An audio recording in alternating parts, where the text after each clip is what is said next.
बहुत से लोग सितंबर 2025 इनटेक में पीजीसीई विद क्यूटीएस करने यूके आ रहे हैं और ऑब्वियसली जो उनको कंडीशनल ऑफ़र मिली है उसके अंदर सबसे पहले रिक्वायरमेंट तो जीसीएसई इक्विवेलेंसी एग्ज़ाम्स की है। चाहे वो मैथ का एग्ज़ाम हो, इंग्लिश का एग्ज़ाम हो या साइंस का एग्ज़ाम हो।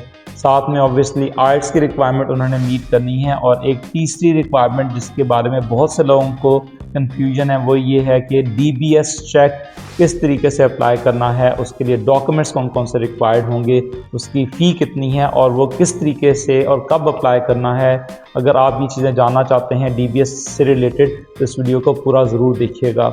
वो व्यूवर्स मेरे चैनल पे नए हैं उनको मैं बताता चलूँ कि पीजीसी विद क्यूटीएस एक ऐसा कोर्स है जिसको कर लेने के बाद आप यूके के अंदर एज अ टीचर काम कर सकते हैं। आपको स्किल वर्क वीज़ा भी मिल सकता है और after 5 years on skill work visa आप यूके की पीआर या यूके की नेशनैलिटी जो है उसको भी अप्लाई कर सकते हैं। और अगर आपको फ़ौरन जॉब ना भी मिले पीजीसी विद क्यूटीएस करने के बाद तो फिर भी आप पोस्ट स्टडी वीज़ा यानी कि PSW जिसे कहा जाता है वो भी आप अप्लाई कर सकते हैं।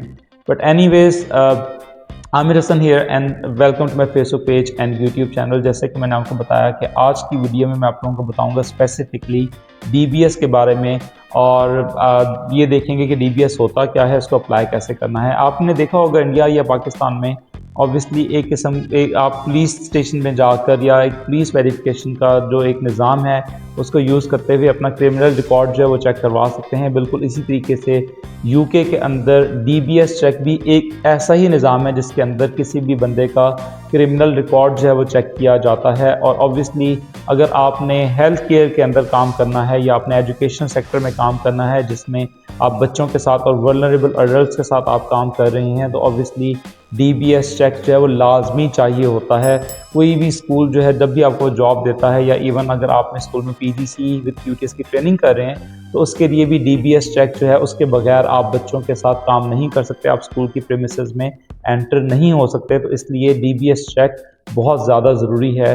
डीबीएस चेक बेसिकली आपका क्रिमिनल रिकॉर्ड जो है वो चेक करता है और ये देखता है कि कहीं आपको कोई पुलिस कॉशंस या वार्निंग्स तो नहीं मिली और अगर वो मिली हैं तो वो क्यों मिली हैं। उसके अलावा जो लोकल पुलिस है या लोकल अथॉरिटी के पास किसी भी किस्म का अगर आपका कोई क्रिमिनल रिकॉर्ड है वो तमाम चीज़ें जो हैं वो इस रिकॉर्ड के अंदर जो हैं वो लिखी जाती हैं।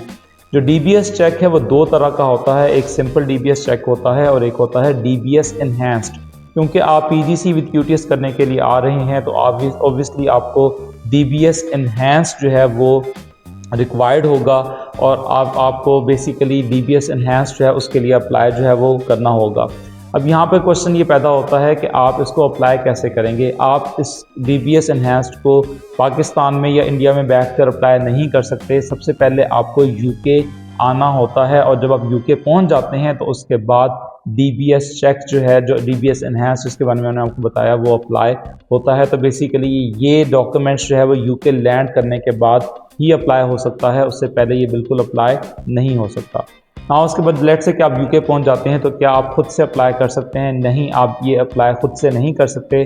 जो आपकी यूनिवर्सिटी है या जो आपका एम्प्लॉयर है वो आपके बिहाफ के ऊपर डीबीएस जो है उसको अप्लाई करता है और इसकी जो फ़ी है तकरीबन रफली 50 पाउंड के करीब है जो आपको ही पे करनी है। यूनिवर्सिटी जब आप यूके पहुंच जाएंगे तो यूनिवर्सिटी आपके लिए डीबीएस एनहांस अप्लाई करेगी और ऑब्वियसली वो आपको कहेगी कि जो इसकी फ़ी है 50 पाउंड्स की वो आप यूनिवर्सिटी को इसी तरीके से पे करेंगे। या ये भी हो सकता है कि वो जो आपकी पीजीसी विद क्यूटीएस की फ़ी है उसके अंदर ही वो इसकी जो फ़ी है वो प्लेसिंग कर दें। वो अब अगेन यूनिवर्सिटी टू यूनिवर्सिटी जो है वो डिपेंड करता है।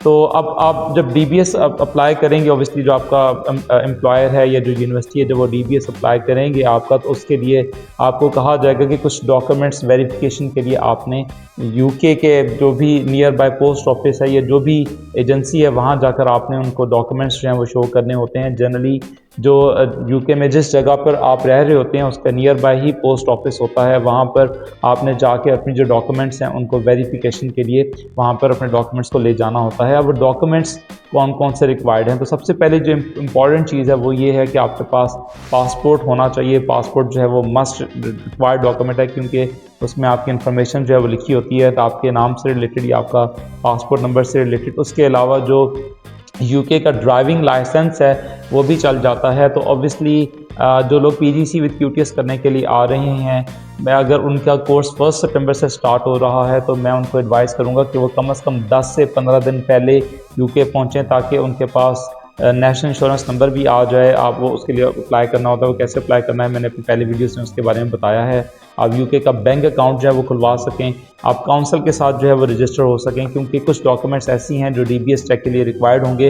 अगर आपके पास ये डॉक्यूमेंट नहीं होंगे तो आपका डीबीएस डिले हो जाएगा, और अगर आपका डीबीएस डिले हो जाता है तो आपका पीजीसी कोर्स इफेक्ट हो सकता है, क्योंकि जो पहला महीना है सितंबर का उसमें यूनिवर्सिटीज़ जो हैं वो आपको हो सकता है कि डिफरेंट स्कूल्स का विज़िट भी करवाएं। तो अगर आपके पास डीबीएस नहीं होगा तो आप वो स्कूल का विज़िट भी नहीं कर सकेंगे, और जो आपकी स्कूल प्लेसमेंट है उसके लिए भी आपको डीबीएस लाजमी चाहिए होगा। तो अगर आपके पास डीबीएस डिले है, आपका किसी वजह से लेट है, तो आप अपनी स्कूल प्लेसमेंट भी टाइम भी शुरू नहीं कर सकते। तो ये आपने प्रायोरिटी बेसिस पे इसको एक्वायर करना है लाजमी। इसको जैसे ही आप यूके लैंड करें तो आपने यूनिवर्सिटी को पुश करना है, ताकि आप ये डीबीएस सर्टिफिकेट जो है, या सॉरी डीबीएस चेक जो है, इसको आप as soon as possible apply कर सकें।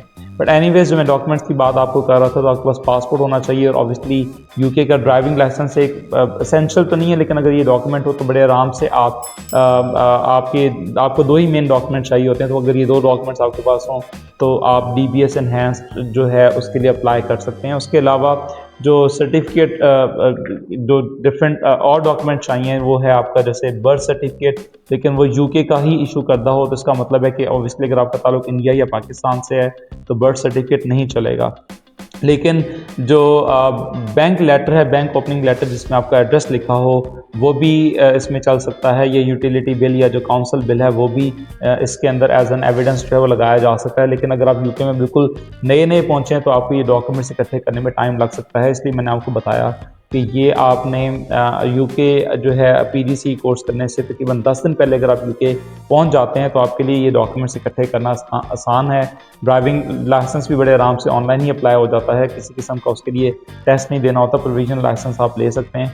तो अगर आपके पास प्रोविजनल लाइसेंस होगा, और पहले बीआरपी हुआ करता था यूके में, अब इन्होंने बंद कर दिया है, अगर आपके पास बीआरपी भी हो तो वो भी एज एन एविडेंस जो है डीबीएस के डॉक्यूमेंट के तौर पर तो सबमिट किया जा सकता था। लेकिन अब क्योंकि इन्होंने बीआरपी ख़त्म कर दी हैं और ई वीज़ा जो है वो शुरू कर दिया, तो मेरा नहीं ख्याल कि अभी वो ई वीज़ा को एज एन एविडेंस जो है वो डीबीएस के तौर पर वो एक्सेप्ट करेंगे। बट एनीवेज मेन जो है वो पासपोर्ट है, और आपका जो ड्राइविंग लाइसेंस है, या आपका बैंक ओपनिंग लेटर है, या बैंक स्टेटमेंट जो यूके की हो, और ऑब्वियसली आपको काउंसिल टैक्स या जो यूटिलिटी बिल में से कोई भी चीज़ जो है वो चल सकती है। तो मेनली 2 ही डॉक्यूमेंट्स हैं वो रिक्वायर्ड हैं, पासपोर्ट और जो 3-4 चीज़ें मैंने आपको बताई है उनमें से कोई एक चीज़ आपके पास होगा तो आप डीबीएस जो है वो अप्लाई कर सकते हैं।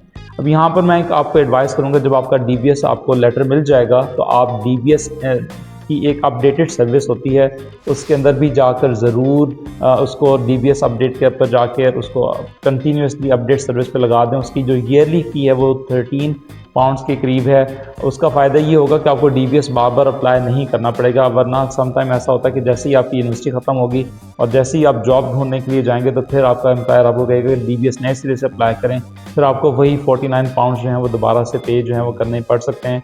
मेरी एडवाइस ये होगी कि आप अपना जो जैसे ही आपको डीबीएस मिल जाता है तो आप उसको गूगल पे सर्च करें डीबीएस एनहांस सर्विस, और उसमें अपना अकाउंट बनाकर उसको एनहांस सर्विस पे लगा दें। उसके 13 पाउंड्स एनुअली चार्ज होते हैं, लेकिन आपकी ये हैसल ख़त्म हो जाती है और डीबीएस आपका ऑटोमेटिकली जो है वो अपडेट होता रहता है। और जब भी आप जॉब चेंज करें या जॉब स्विच करें तो आपको नए सिरे से डीबीएस अप्लाई नहीं करना होता।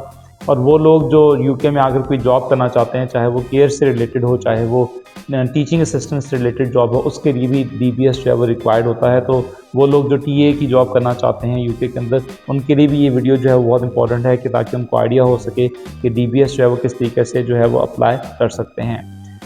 स्पेसिफिकली जब आप इंडिया से या पाकिस्तान से आते हैं तो आपको अपना एक क्रिमिनल रिकॉर्ड जो है वो भी चेक करवाना होता है। ऑब्वियसली आप यूके में तो नहीं रह रहे थे, तो वो जो आपका 5 साल का पुराना रिकॉर्ड है वो जब आप डीबीएस में अपनी सर्विस को अप्लाई करते हैं तो ऑब्वियसली वो आपका जो बैक होम कंट्री है, चाहे वो इंडिया है या पाकिस्तान है, कोई भी कंट्री है, उनकी अथॉरिटीज़ के साथ जाकर वो ज़रूर चेक करते हैं कि आपको कोई क्रिमिनल रिकॉर्ड तो नहीं है। इसलिए जब आप पाकिस्तान या इंडिया से आ रहे हैं तो मेक श्योर करें कि आपका जो क्रिमिनल रिकॉर्ड है वो पहले से आपने वेरीफाई जो है वो करवाया हो और आपका उसके पास उसका एविडेंस भी आपके पास हो, क्योंकि जब आप यूके पहुंचते हैं तो यूनिवर्सिटीज़ क्रिमिनल रिकॉर्ड भी आपसे मांगती हैं।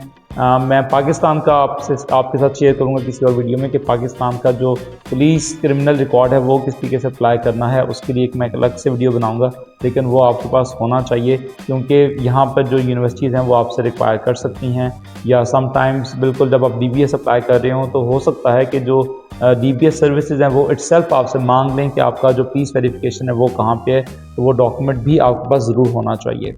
बट एनीवेज आज की वीडियो में मैंने आपको बता दिया कि कौन कौन से डॉक्यूमेंट्स जो हैं वो आपको रिक्वायर्ड होंगे, अप्लाई कैसे करना है और इसकी जो फ़ी है वो कितनी है। अगर आपका कोई भी ऐसा क्वेश्चन है जो मैंने एड्रेस ना किया हो उसको कमेंट सेक्शन में ज़रूर पूछिएगा। मैं अपने तमाम व्यूवर्स को पूरी कोशिश करता हूँ कि तमाम के तमाम क्वेश्चन को ज़रूर एड्रेस करूँ। Thank you so much for watching my videos. मेरी वीडियोस को शेयर ज़रूर करें। अगर आप चाहते हैं कि आप मुझे सपोर्ट करें तो प्लीज़ मेरे चैनल को सब्सक्राइब ज़रूर करें और आगे अपने जो टीचिंग कम्युनिटी है, जो बाकी लोग हैं, उनके साथ भी शेयर ज़रूर करें। Thank you so much for watching my videos. Aamir Hasan signing of.